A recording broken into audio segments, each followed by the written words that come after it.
All right, guys. Welcome back to the channel. Boy, do we have something to talk about today. To be quite completely honest with you, this was not a video that I was expecting that I was going to have to make. Not a video that I preferably wanted to make, because I thought things were good and fine and dandy up until that point. Has to do with lose. So this, just for example, this is the Lose Xfinity. The Lose Xfinity reel, right? It's a decent reel. I think this particular one retails somewhere around $45-50. It's part of the Lose like Speed Spin series and all that. Says it. Yeah, hang on. Let me flip this around. Loosen this drag.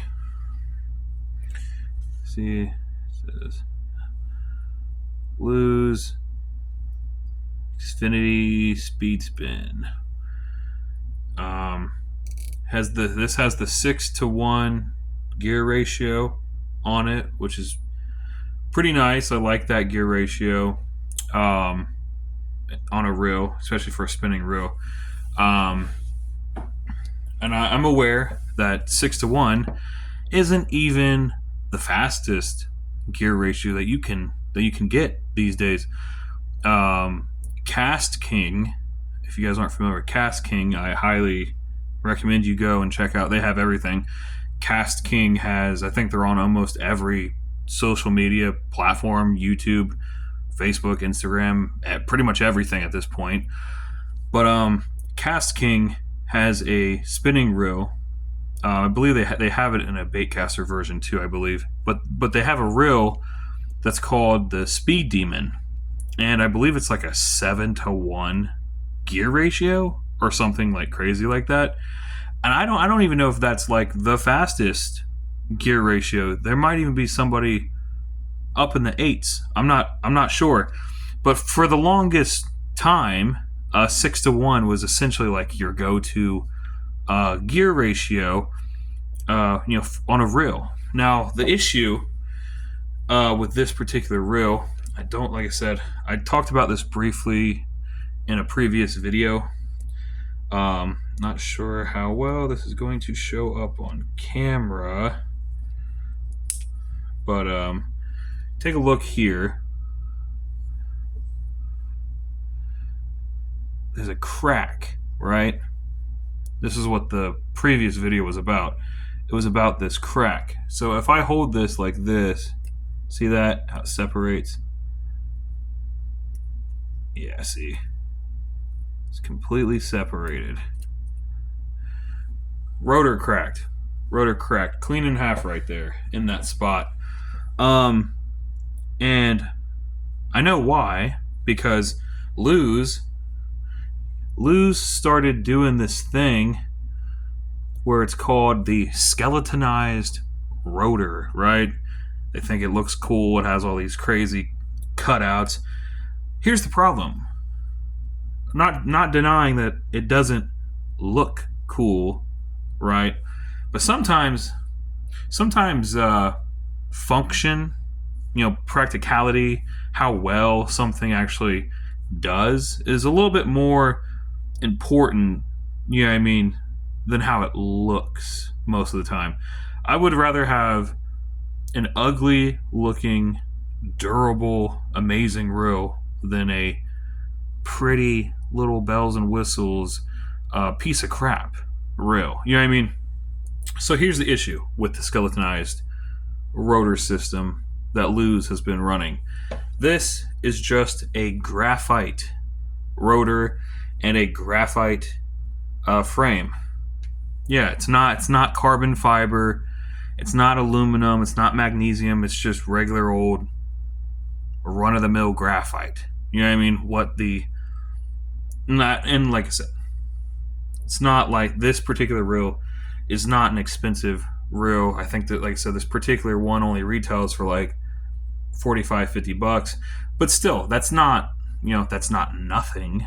$50 out of your pocket. I mean, it's still your hard-earned money, your cash out of your pocket from your job going to purchase this reel from wherever. I think, Lose has reels everywhere, and they have exclusive reels. They have reels that they, are exclusive to Walmart, Cabela's, Bass Pro, Dick's Sporting Goods, etc., etc. But $50, like I said, you do get it says an 8 bearing system and a 6-to-1 gear ratio. You're getting decent features. Like I said, it has an actual metal lever, like a handle, made from aluminum, so that's not plastic or graphite. But everything else is, the rotor, the frame, graphite, and they even put a big old cutout, big old hole right here in the frame too. Not smart. Now, if this was aluminum or carbon fiber or some other type of stronger material, this would not be an issue because it could handle it. But like I said, it's graphite. Graphite is not exactly known for being the strongest material on a fishing reel. So what happens is, I'm blabbering. When you take an already not so strong material like graphite, and then you decide to cut out a bunch of material from that, you're taking something that's already weak and making it even weaker, right? Which is why this rotor cracked in the beginning. Because look at that. It's just this little tiny thin strip. There's nothing there. See how thin that is? There's nothing there.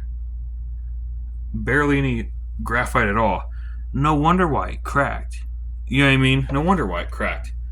But the point of this video is not to show off this broken reel and to call out Lose on their questionable designing and engineering, but it's to kind of call out Lose themselves as a company, because I have multiple different various different Lose reels of different sizes and stuff around the house that I've acquired after a while. With the oldest Lose reel that I have is like 2 years old, max.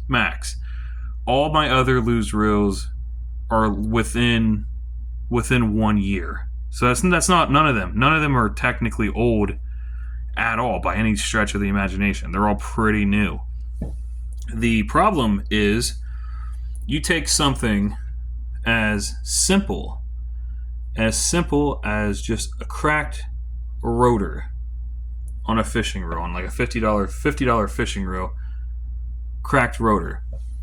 You would think you should be able to get a replacement rotor for this for like $15, maybe 20 or something. Still cheaper than buying a whole new reel though, right? Right. You would think.